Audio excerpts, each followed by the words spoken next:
Tema kita pada di Mutiara Pagi tentang risalah puasa Ramadan. Mungkin bisa langsung disampaikan begitu Pak Ustadz tentang risalah puasa Ramadan itu seperti apa gitu, Pak Baik, Ustadz. ya. Assalamualaikum warahmatullahi wabarakatuh.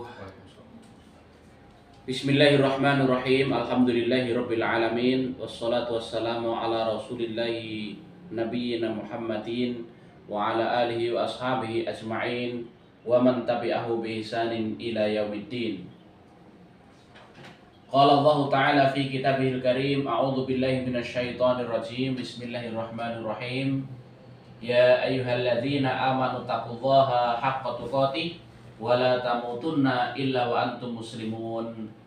Wa qala aidan ya ayyuhalladzina amanu kutiba alaikumusiyam kama kutiba alal ladzina min qablikum la'allakum tattaqun. Amma ba'du, ma'asyiral muslimin wal muslimat, para pendengar RRI Tuban yang dirahmati Allah Subhanahu wa taala. Alhamdulillah, kita bersyukur kepada Allah Subhanahu wa taala yang begitu banyak melimpahkan nikmat rahmatnya kepada kita, hingga pada kesempatan pagi hari ini kita bisa kembali berjumpa melalui siaran Mutiara Pagi RRI Tuban, dan tentunya juga tetap melaksanakan ibadah puasa pada tahun ini, karena ibadah puasa merupakan kewajiban bagi umat Islam dan merupakan salah satu rukun Islam yang tentu harus kita laksanakan dengan sebaik-baiknya, karena kita beriman kepada Allah Subhanahu wa taala agar kita senantiasa mendapatkan rahmatnya, mendapatkan keridhoannya, dan di ujungnya nanti kita juga menjadi orang-orang yang bertakwa kepada Allah Subhanahu wa taala. Para pendengar yang budiman, puasa itu secara bahasa pengertiannya adalah al-imsak. Asia kebahagiaan itu rasanya kan begitu. Ya. Sampai kata hati itu tidak terucap. Ya. Tidak bisa dilukiskan dengan kebahagiaan itu dilukiskan dengan kata-kata itu tidak bisa, saking bahagia.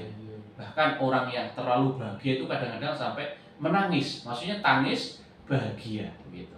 Nah, begitu pula dengan orang-orang yang berpuasa itu nanti ketika di hari kiamat itu dia akan mendapatkan kenikmatan terbesar, akan menemui Tuhannya, mendapatkan balasan kebaikan atas amal ibadah puasanya. Itu dijelaskan oleh Rasulullah di dalam sebuah hadis qudsi seperti itu. Kemudian yang keempat, keutamaan ibadah puasa itu bahwa ibadah puasa bersama dengan pahala bacaan Al-Quran itu akan menjadi syafaat, pertolongan untuk kita ketika di hari kiamat nanti, ketika Allah menimbang amal perbuatan kita. Ya. Disebutkan dalam hadis, As-siyamu wal Qur'anu yashfa'ani lil 'abdi yaumal qiyamah. Yaqulu as-siyamu ay rabbi mana'atuhu at-ta'ama wasyahawat bin nahar. Ya. Fasyaffa'ani fihi wa taqulul Qur'an wa yaqulul Qur'an mana'atuhu an-naum bil laili. Ya. Fasyaffa'ani fihi qala fayushfa'ani. Amalan puasa dan membaca Al-Quran akan memberikan syafaat bagi seorang hamba di hari kiamat. Ya. Amalan ibadah puasa mengatakan, ya Tuhanku, aku telah menahannya, orang yang berpuasa itu, dari makan dan minum serta syahwat di siang hari. Maka izinkanlah aku memberikan syafaat kepadanya. Fasyafi'ni, ya, memberikan syafaat kepadanya. Begitu pula dengan pahala bacaan Al-Quran, itu mengatakan kepada Allah, aku menahannya dari tidur di waktu malam. Ketika kita malam itu tadarus Al-Quran sampai jauh larut malam, kan begitu, ya. Aku menahannya dari tidur di waktu malam, maka izinkanlah aku memberikan syafaat kepadanya. Maka keduanya pun diizinkan memberikan syafaat. Gitu. Ya. Lalu kemudian yang kelima, bahwa keutamaan ibadah yang berpuasa itu Allah akan memberikan di surga nanti sebuah pintu yang khusus, ya. Pintu yang khusus diperuntukkan bagi orang-orang yang berpuasa. Saking spesialnya amalan ibadah puasa itu. Jadi mereka tidak sembarangan, ya. Disediakan pintu khusus bagi mereka. Seperti halnya kalau kita memasuki sebuah tempat acara, gedung pertemuan, itu kan ada pintu biasa yang untuk tamu-tamu biasa, tapi ada pintu VIP gitu. Yang itu hanya boleh dilewati oleh orang-orang yang masuk VIP, very important person, kan begitu. Orang yang sangat penting gitu. Nah, begitu pula orang yang berpuasa nanti di hari akhirat bukan hanya mendapatkan surga, tapi surga dari pintu yang khusus. Nah, pintu itu disebut Rayyan, ya. Jadi sesungguhnya di surga ada suatu pintu namanya Rayyan. Orang-orang yang berpuasa akan masuk melalui pintu tersebut pada hari kiamat, ya. Selain orang yang berpuasa tidak akan memasukinya. Nanti orang yang berpuasa akan dipanggil, manakah orang-orang yang berpuasa ini? Lantas mereka pun berdiri, selain mereka tidak akan memasukinya. Jika orang yang berpuasa tersebut telah memasukinya, maka pintu tersebut akan ditutup dan tidak akan dibuka lagi. Jadi itu beberapa keutamaan amalan ibadah puasa. Begitu banyak, ya, keutamaan yang diberikan oleh Allah kepada orang yang berpuasa. Berikutnya, ma'asyiral muslimin, para pendengar RRI Tuban yang budiman, puasa itu secara hukum dia terbagi menjadi dua, yaitu puasa yang wajib dan puasa yang sunnah, gitu, ya. Jadi ada puasa yang wajib yang harus dikerjakan, ada puasa yang sunnah. Puasa wajib itu terdiri dari tiga, yaitu puasa Ramadan, puasa nazar, dan puasa kafarat, ya.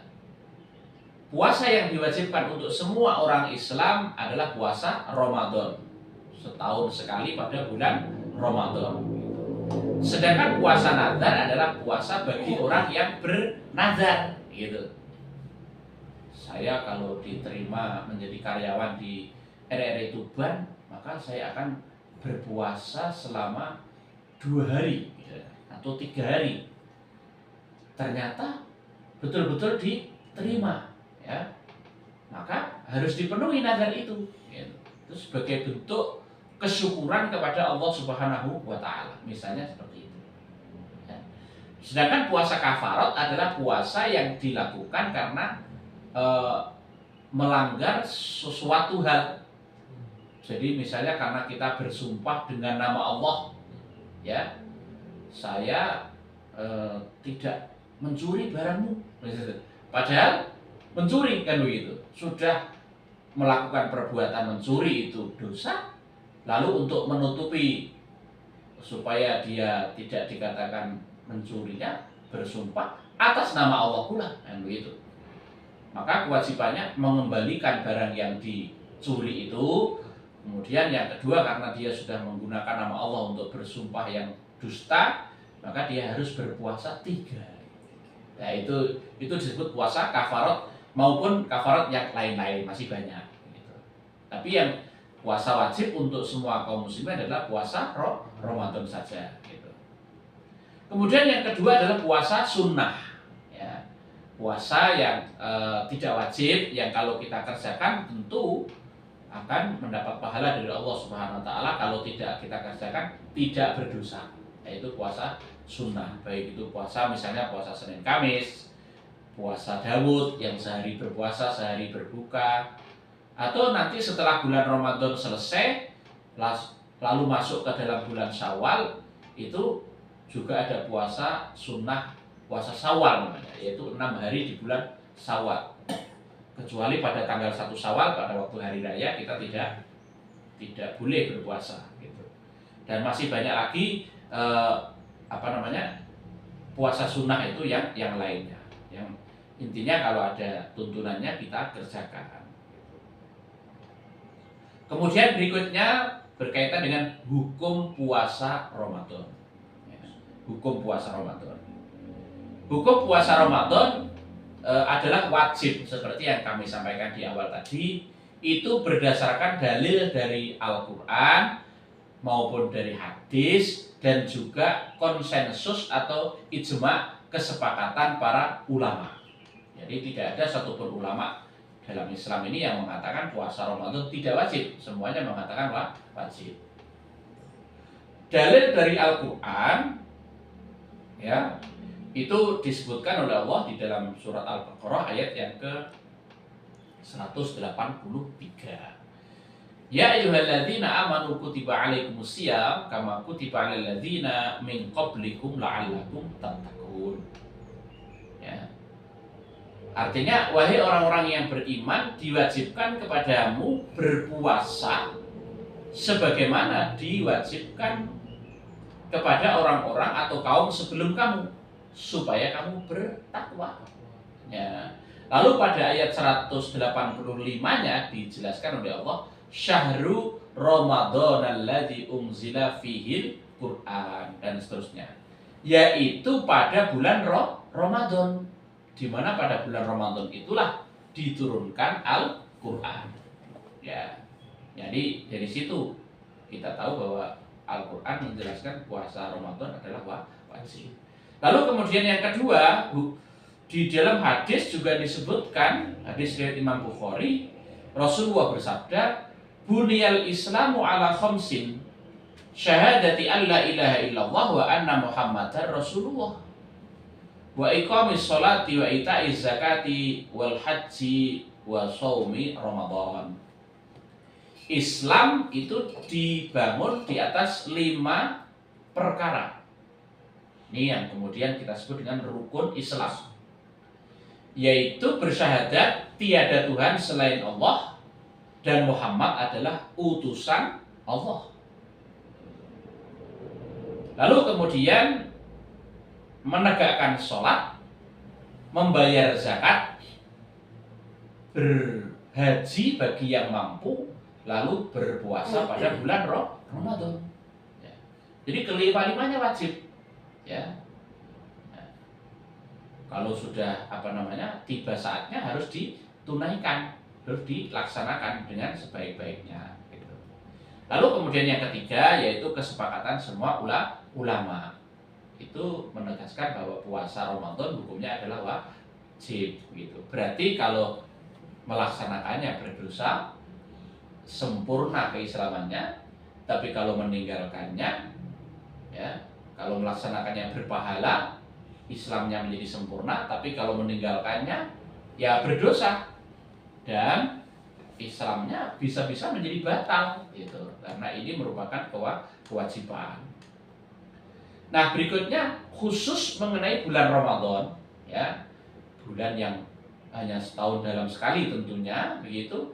Allah secara khusus dijelaskan oleh Rasulullah, ya, melalui Rasulullah menyebutkan beberapa keutamaan bulan Ramadan itu, sehingga kita harus berusaha untuk meraih keutamaan-keutamaan itu karena hanya terjadi setahun dalam sekali. Yang pertama, bulan Ramadan merupakan bulan yang penuh berkah, ya, bulan penuh berkah. Sebagaimana sabda Rasulullah SAW, "Qad ja'akum syahrun mubarak." Ya. "Iftaradallahu 'alaikum shiyamah." Telah datang kepada kalian bulan yang penuh berkah. Ya, Rasulullah bersabda seperti ini ketika waktu itu Ramadan tiba. Beliau bersabda kepada para sahabatnya, "Qad ja'akum syahrun mubarak." Telah datang kepada kalian bulan yang penuh berkah. Ya.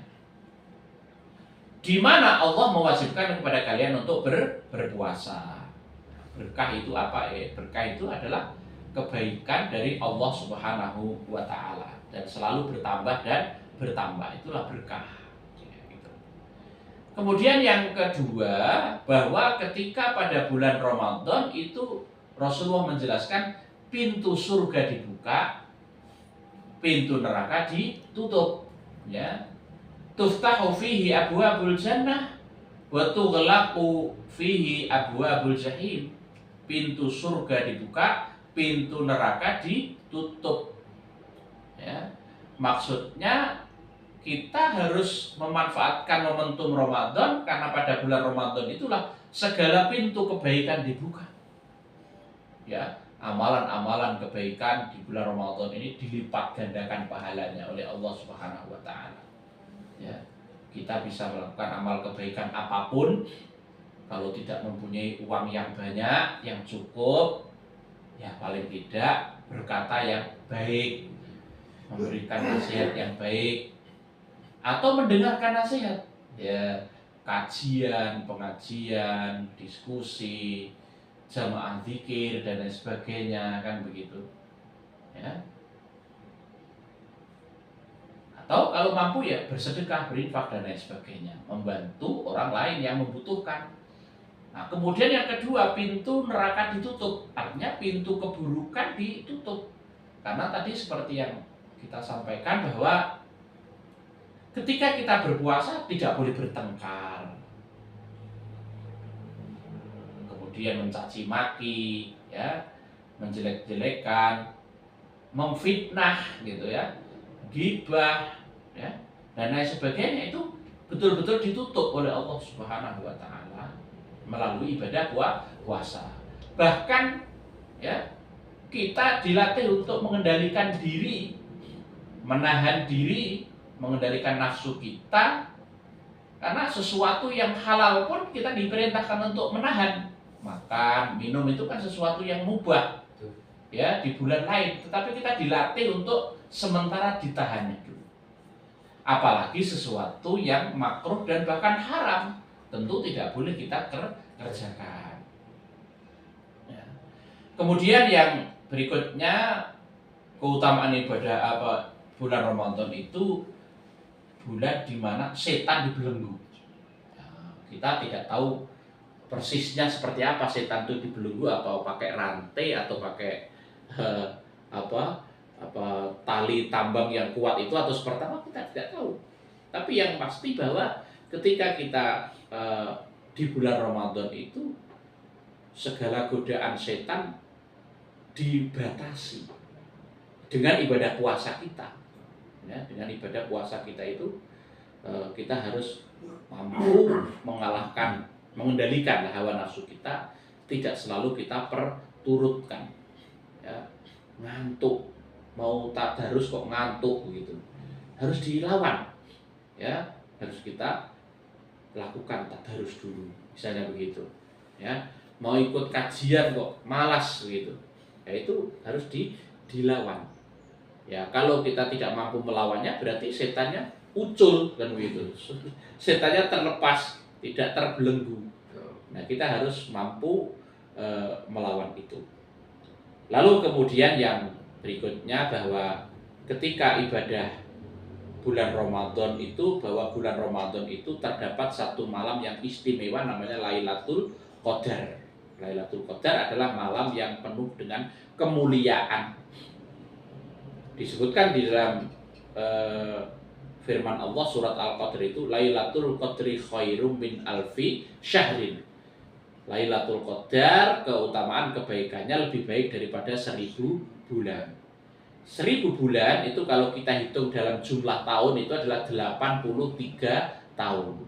Berarti satu malam kita melakukan kebaikan, ya, itu nilainya lebih dari 83 tahun.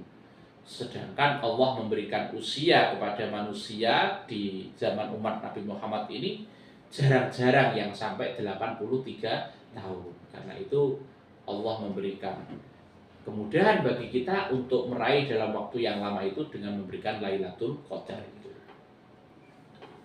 Lalu berikutnya juga bahwa Ramadan itu akan menghapuskan dosa-dosa yang ada di antara waktu Ramadan tahun ini, ya, tahun yang berikutnya, ya.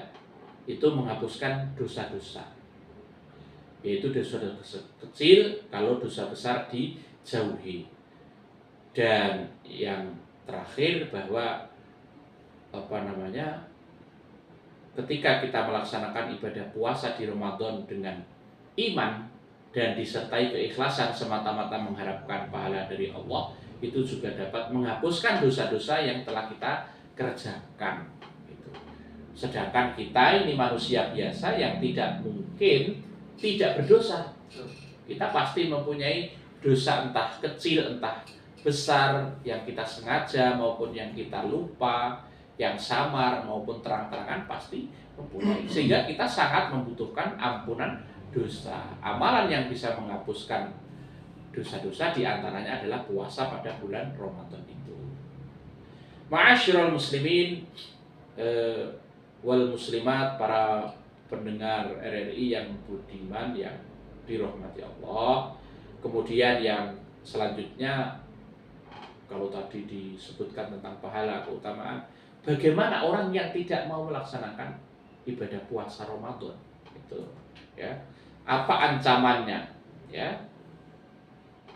Orang yang tidak berpuasa pada bulan Ramadan tanpa adanya uzur, keringanan yang diberikan oleh Allah, maka dia tidak akan bisa menggantinya walaupun berpuasa 1 tahun.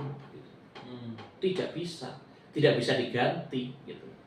Kalau sudah lewat ya sudah, ya. Kalau disengaja begitu. Kalau disengaja tidak ada uzur gitu. Uzur itu misalnya dia tidak sakit, tidak sedang bepergian, tapi kok tidak berpuasa, gitu.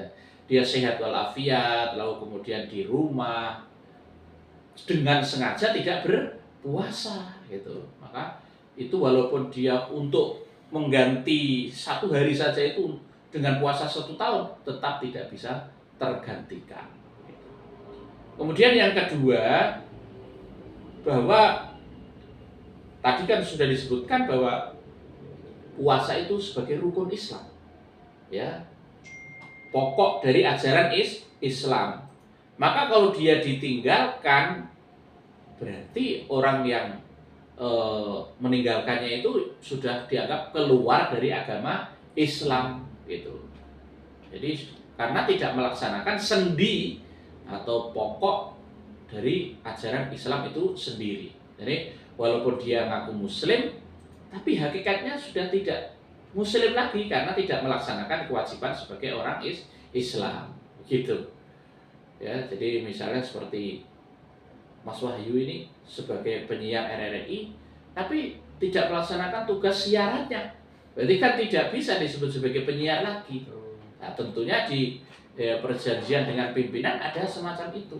Kalau itu dilakukan dengan sengaja, tanpa izin, tanpa konfirmasi, tanpa apapun, wah ini berarti sama dengan tidak lagi menjadi penyiar di sini, jadi gitu. Lalu yang berikutnya, rukun puasa. Jadi rukun itu maksudnya adalah sesuatu yang harus dilaksanakan supaya amalannya itu menjadi sah, yaitu rukun. Ya. Yang pertama adalah niat. Ya. Jadi rukunnya ini hanya ada 2, yaitu yang pertama niat. Niat itu maksudnya menyengaja di dalam diri, di dalam hati bahwa akan berpuasa. Jadi memang betul-betul sudah diniatkan sejak awal, besok saya akan berpuasa, atau 1 bulan ini saya akan berpuasa Ramadan, gitu. Itu namanya niat, gitu. Kemudian yang kedua, menahan diri dari semua hal yang membatalkan. Yang membatalkan ya pasti itu makan, minum dengan sengaja, ya, lalu kemudian berhubungan suami istri, ya. Tapi kalau minum atau makannya itu tidak sengaja, itu tidak membatalkan. Misalnya bangun tidur sudah jam 7, lalu kemudian tiba-tiba menuju ke meja makan, membuka tudung saji, di sana kok masih ada tempe goreng entah 3 atau 5, langsung dimakan. Belum cukup sampai di situ, menuang air di dalam gelas lalu dimakan. Duh, saya kan puasa hari ini, baru sadar, maka itu tidak membatalkan puasa. Berarti Allah memberikan ini rezeki, gitu, memberikan rezeki makan dan minum kepada orang yang sedang berpuasa. Artinya tidak perlu mengganti puasanya hari itu, gitu. Jadi kalau yang membatalkan itu yang puasa yang disengaja. Dan tidak boleh kalau tidak ada uzur. Tapi kalau ada uzur ya boleh, tapi harus mengganti. Kemudian yang berikutnya, siapa saja yang diwajibkan berpuasa itu? Ya, yang pertama yang jelas orang Islam, gitu, karena ini adalah kewajiban bagi seorang Muslim, begitu. Ya. Lalu kemudian yang kedua balik. Balik itu artinya sudah mencapai usia dewasa, karena hukum-hukum Islam itu dibebankan kepada orang yang sudah dewasa. Walaupun begitu, kalau anak-anak berpuasa ya boleh, dan bahkan itu baik karena dia dilatih untuk melaksanakan hukum-hukum Islam, gitu. Lalu kemudian yang selanjutnya berakal, ya, berakal, akalnya sehat, bisa membedakan baik buruk, benar salah dan seterusnya. Yang ketiga itu sehat, ya, kalau sakit boleh tidak puasa. Kemudian mukim itu artinya orang tidak bepergian, ya. Dan khusus bagi wanita itu suci dari haid dan nifas, gitu, dan nifas. Nah, kalau haid dan nifas justru tidak boleh berpuasa. Lalu kemudian yang berikutnya, nah ini yang kita katakan, siapa orang yang mendapatkan rukhsah, keringanan untuk tidak berpuasa? Ya, yang pertama orang yang sakit dan orang yang sedang bepergian itu boleh tidak berpuasa, namun harus mengganti atau mengqadha hari-hari yang dia tidak berpuasa di hari yang lain. Ya, faman kana minkum maridun aw ala safarin, ya, faidatum min ayyamin ukhra. Ya. Siapa di antara kamu yang sedang dalam keadaan sakit atau sedang dalam perjalanan, maka dia harus mengganti hari-hari yang tidak berpuasanya itu, kalau dia tidak berpuasa, pada hari yang lain. Lalu kemudian yang ketiga, ya, orang yang wanita yang haid dan nifas, melahirkan, ya, dia boleh,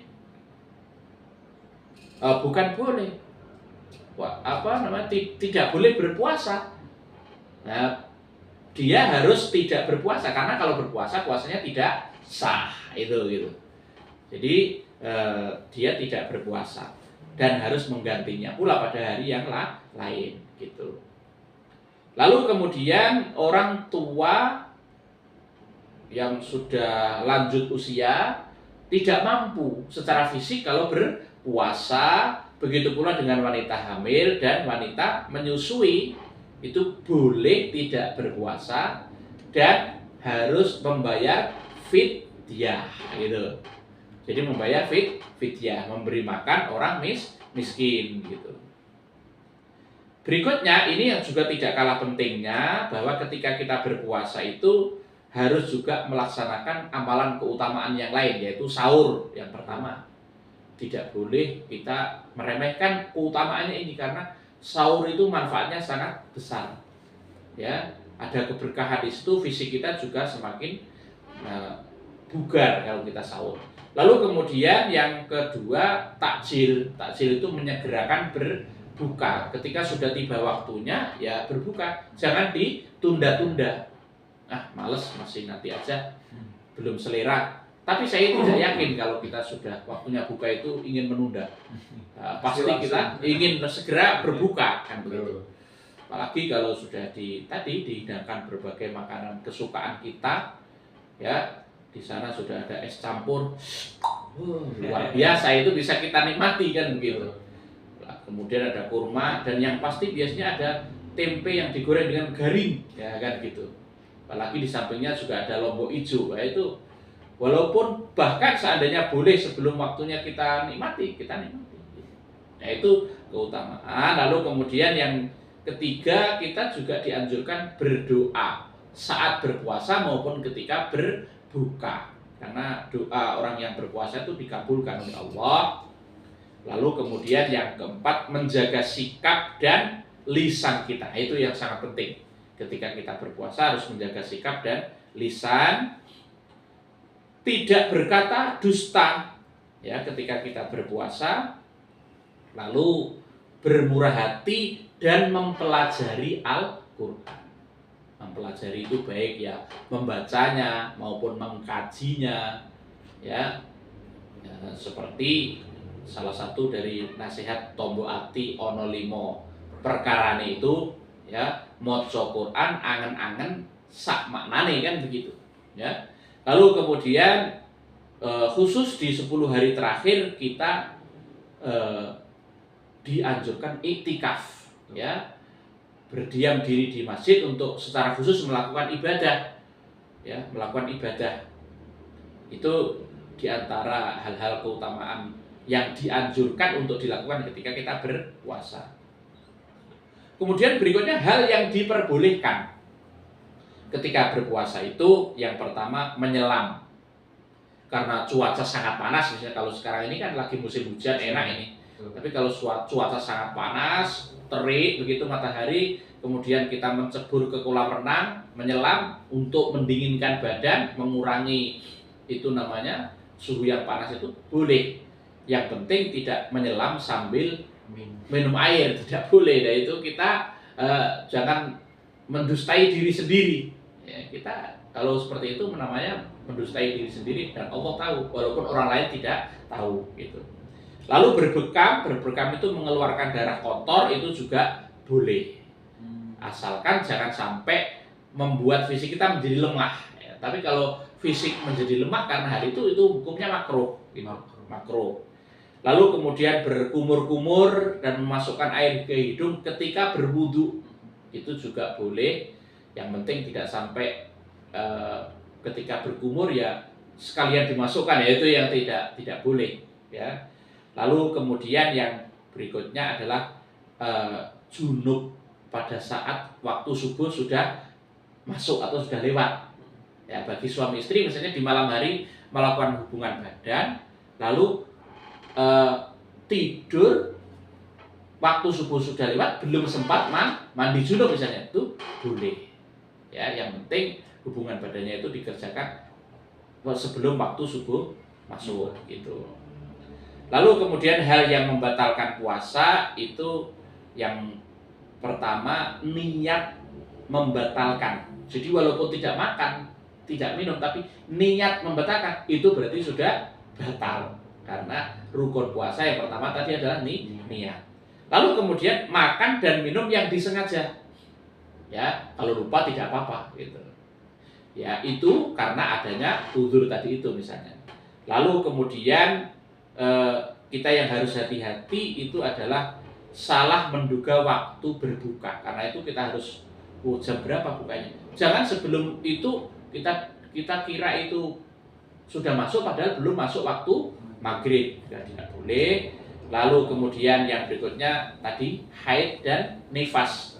Bagi wanita itu juga membatalkan puasa walaupun tinggal sekian menit bahkan sekian detik tinggal masuk waktu maghrib. Lalu yang terakhir adalah hubungan suami istri ya, yang itu ada kafarotnya. Kafarot itu tadi artinya adalah hukuman, dan hukumannya adalah pertama memerdekakan budak dalam hadis kalau mampu, tapi sekarang tidak ada budak. Kalau tidak mampu harus berpuasa 2 bulan berturut-turut. Kalau tidak mampu harus memberi makan 60 orang miskin. Jadi hukumannya berat yang melanggar hubungan suami istri di siang hari. Bapak Ibu, para jamaah, para pendengar RRI Tuban rahimakumullah, itulah hal-hal yang berkaitan dengan ibadah puasa, khususnya puasa Ramadan sebagai kewajiban kita. Semoga pada bulan Ramadan tahun ini kita bisa melaksanakannya dengan sebaik-baiknya, dengan penuh adabnya tadi itu. Lalu juga diri kita terbina terlatih menjadi pribadi yang mampu mengendalikan hawa nafsu, mengendalikan diri, pada akhirnya tentu saja mudah-mudahan kita menjadi orang-orang yang bertakwa kepada Allah SWT. Amin ya rabbal alamin. Demikian yang bisa kami sampaikan. Terima kasih atas segala perhatian. Mohon maaf atas segala hal yang kurang berkenan. Nasrun minallahi wa fathun qarib. Wassalamualaikum warahmatullahi wabarakatuh. Waalaikumsalam warahmatullahi wabarakatuh. Masya Allah, luar biasa sekali kajian yang sudah diberikan oleh Bapak Ustadz Saipul Ngalim selaku pimpinan daerah Muhammadiyah Kabupaten Tuban. Pak Ustadz, ini ada 2 pertanyaan. Boleh. Satunya dari saya, satunya dari pendengar. Boleh Mas Wahyu ya. Baik, Pak Ustadz. Ini kan konteksnya saya bekerja sebagai penyiar begitu Pak Ustadz. Baik, Dan ya. juga mungkin penyiar kalau misalnya memang kita selalu berhadapan dengan orang begitu. Ya. Nah itu kan masalahnya biasanya kalau dengan puasa itu kan biasanya dengan bau mulut begitu. Baik. Tapi saya mengatasinya dengan menggunakan sikat gigi, terus Ya. biasanya ada cairan untuk penghilang nafas begitu. Betul. Bau mulut begitu. Ya. Itu hukumnya seperti apa Pak Ustadz? Oh, itu tidak membatalkan puasa sama sekali. Bahkan disebutkan dalam sebuah hadis itu la khulufu famis shaimi atyabu min rihil miski indallah gitu. Sungguh bau mulut orang yang berpuasa itu lebih harum daripada minyak kasturi ya di sisi Allah Subhanahu wa taala gitu.